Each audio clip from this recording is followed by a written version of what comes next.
नमस्कार, PTC news के तमाम डिजिटल प्लेटफॉर्म पर आप सभी का स्वागत। मैं हूं आपके साथ अतुल वर्मा। विधानसभा का काउंटडाउन शुरू हो चुका है और 5 तारीख को वोट पड़ेंगे, 8 को नतीजे निकल कर आएंगे। और इस वक्त हम अंबाला कैंट विधानसभा क्षेत्र में मौजूद हैं और यहाँ पर तस्वीर बहुत कुछ बयां करती हुई नजर आ रही है।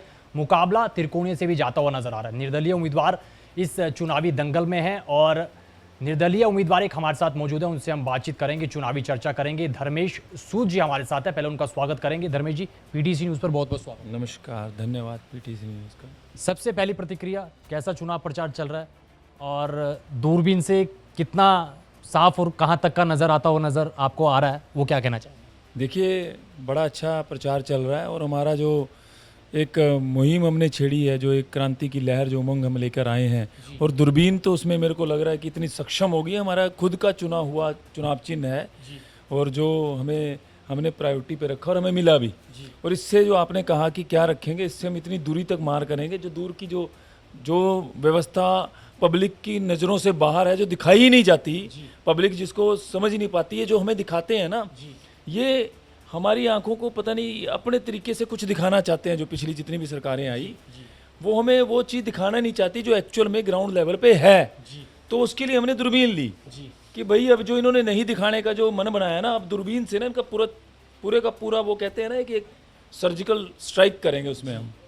धर्मेश जी, लग रहा है आपको, क्योंकि चर्चा ये चल रही है इस चुनावी चौसर में कि मुकाबला भाजपा बनाम निर्दलीय उम्मीदवार चित्रा सरवारा माना जा रहा है, आपको लग रहा है कि आप त्रिकोणीय बनाएंगे मुकाबला? देखिए, ऐसा है, जब भारत आज़ाद हुआ ना सर, आज़ादी की क्रांति जो है, भगत सिंह जी ने जब शहादत दी तो भारत आज़ाद हुआ। मेरा क्या, सभी का मानना है, अभी भी एक और क्रांति की आवश्यकता है, उत्थान की क्रांति, समानता की, बराबरी की और भेदभाव को ख़त्म करने की क्रांति। देखिए, ऐसा है, मैंने पॉलिटिक्स को सेवा भाव से ज्वाइन किया है। मैं पॉलिटिक्स को सेवा भाव मानता हूँ। मुझे अपनी जनता के प्रति कुछ करना है। लेकिन जो ये आपने जो कहा कि वो मुकाबला बना हुआ है, मेरा मुकाबलों से कोई लेना देना है ही नहीं। मेरा ये है, मेरा ये मानना है और मेरे सारे साथियों का भी मानना है कि अगर हमें समाज में जो हम व्यवस्था को बदलने की बात कर रहे हैं, जैसी व्यवस्था अब तक बनी हुई है, 78 साल हो गए भारत को आज़ाद हुए, हम ज्यों के त्यों वहीं खड़े हुए हैं। गलियों नालियों से हमें बाहर निकलने नेताओं ने नहीं दिया, चाहे जितने मर्जी आप कहिए मुकाबले वाले खड़े हैं। साहब तो कह रहे हैं बहुत विकास करवा दिया, सबसे ज़्यादा विकास भाजपा की सरकार ने किया। देखिए, ऐसा है, आप जब निकलते हैं ना, आप बाहरी तौर पे निकलते हैं, आप जरा मेरे साथ एक काम करते हैं, ग्राउंड लेवल पे चलते हैं, गलियों में आप चलिए, जरा आज ही चलते हैं, फिर आपको दिखाते हैं कि विकास क्या होता है। और एक बात बताऊँ आपको, चलो विज साहब कहने लायक हैं कि उन्होंने 10 साल में कुछ तो किया, उससे पहले की सरकारों का तो मैं अमन, अब मैं क्या कहूँ उनके बारे में, एक सड़क तक नहीं बनती थी।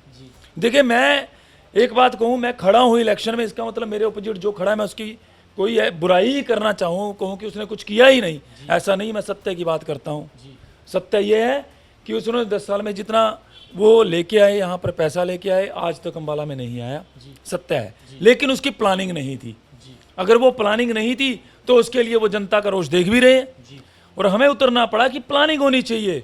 आपके जितने भी आपके कैंडिडेट्स हैं, जो खड़ा हुआ है, जो चाहता है कि मैं अपनी जनता का प्रतिनिधि बन रहा हूं, प्रतिनिधि बनने के लिए उसके पास दूरदर्शिता, उसके पास विजन अपनी जनता के लिए होना चाहिए और ये मस्ट होना चाहिए। ऐसा ना हो कि वो अब आप परिवार से हो, आपको मैं कहता हूं कि आपको 50,000 रुपये की सैलरी मिलती है, उस सैलरी का आपको ये पता होना चाहिए कि मेरे परिवार में 4 लोग हैं, उन 4 लोगों को कितने कितने पैसे किसको देने, एक व्यवस्था है, आपकी एक प्लानिंग है। ऐसे ही जो बड़ा मुखिया होता है, उसकी भी अपनी एक प्लानिंग होनी चाहिए कि मेरे पास ये जगह, ये मेरे परिवार है, ये कोने में बैठा है, इन सब का मैंने जो है समस्याओं का समाधान करना है। लेकिन समस्याएं जो की त्यों बनी हुई है।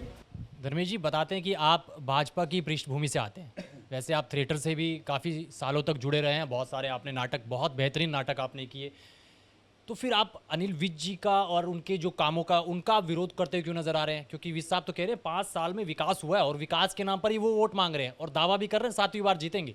देखिए, ऐसा है, जीतना और हारना तो हमारी जनता के हाथ में है, ये भोली वाली जनता के। मैं जनता नहीं कहूँगा, भोली वाली जनता। ये जनता को आप थोड़ी सी कुछ चीज़ें दे देते हो, क्योंकि पता क्या है, इन्होंने लाइनें लगा के रखी हुई है अब तक। 78 साल आज़ाद हो गए। मैं आपको एक बात कहूँ, मेरे भगत सिंह जी ने जिस देश की परिकल्पना, जो कल्पना की थी ना कि मैं जब शहादत दूंगा, जो मेरा देश आज़ाद होने के बाद ऐसा होगा, ये उनके सपनों का भारत नहीं है, ये तो तय है। आज उनके नाम पे आप बड़ी बड़ी इमारतें बना दो, वो तो उन्होंने तो कफन भी नहीं लिए।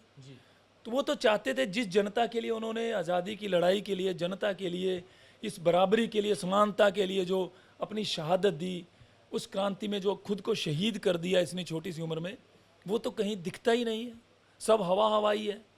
तो ये जो आपने कहा कि जो हम जितने भी कार्य यहाँ हुए, जितने भी हम देखते हैं कार्य हुए, वो जो आपने कहा कि विश्व साहब ने विकास की बात की जी, 5 साल में बहुत विकास किया। देखिए उन्होंने हॉस्पिटल बनाया, बात यह है कि आपने सोचा कि हॉस्पिटल बना दिया, अब हॉस्पिटल में व्यवस्था तो देके जाके क्या, हाँ ठीक है बनाया, ये तय इंफ्रास्ट्रक्चर है, लेकिन उसमें व्यवस्था क्या, डॉक्टर्स नहीं अवेलेबल हैं।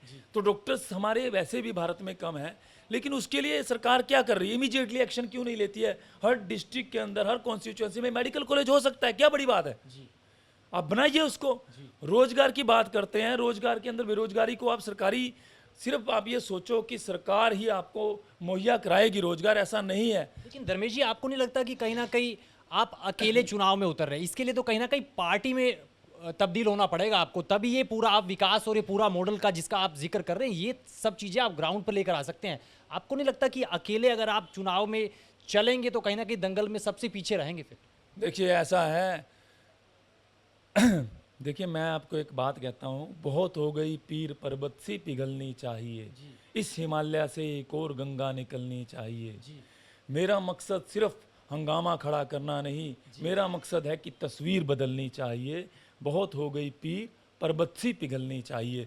देखिए ऐसा है, मैं आपको एक बात कहना चाहता हूँ, हम आज़ाद हैं और आज एक और आज़ादी की बात करते हैं, एक ऐसी क्रांति की जो समानता की होगी, बराबरी की होगी, भेदभाव को खत्म करने की होगी, एक ऐसे उत्थान की जो गरीबी और अमीरी की जो खाई बढ़ती जा रही है उसको खत्म करने की होगी। आज विदेशों की बात करते हैं जी, हम विकसित हो जाएंगे। मेरी आपसे हाथ जोड़ के विनती है, आप जरा मेरे साथ ना कॉन्स्टिट्यूएंसी में घूमिए, जिस विकसित भारत की हम बात कल्पना करते हैं, कब होंगे विकसित? 200 साल में भी विकसित नहीं होने लगे। विकसित तब होंगे जब हमारे कॉन्स्टिट्यूएंसी, अगर कॉन्स्टिट्यूएंसी से स्टार्ट करते हैं, गाँव से स्टार्ट, गाँव के हर गली विकसित होगी, हर माँ विकसित होगी, हर बहन विकसित होगी, हर वो परिवार विकसित होगा, हर बच्चा विकसित होगा, तब देश विकसित होगा, अन्यथा नहीं होगा।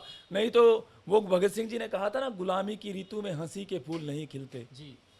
मैं आपसे एक बात करता हूँ, जिसके 2 बच्चे हैं ना, उसकी जो सैलरी अगर वो 15 से 20 हज़ार सैलरी के हैं, जो 70 से 75% लोग आते हैं इस रेखा में, उनसे पूछिए कि बच्चों का पालन पोषण कैसे चल रहा है। अगर धर्मेश जी परिस्थितियां बन जाती हैं, भाजपा या कांग्रेस की सरकार बनने जा रही है, बहुत करीब है, और आप यहां से मान लीजिए कि चुनकर जाते हैं विधानसभा, तो क्या सरकार बनाने में आप भाजपा या कांग्रेस की मदद करेंगे या आजाद रहेंगे? देखिए ऐसा है, मैं आपको एक बात बताऊं, जिस जनता ने मेरे को प्यार से, मोहब्बत से मेरे को अगर चुन के आगे भेजा, मैं पहले उन्हें नमन करूंगा, उन्हीं से बात करके पूछूंगा कि मुझे आगे करना क्या है।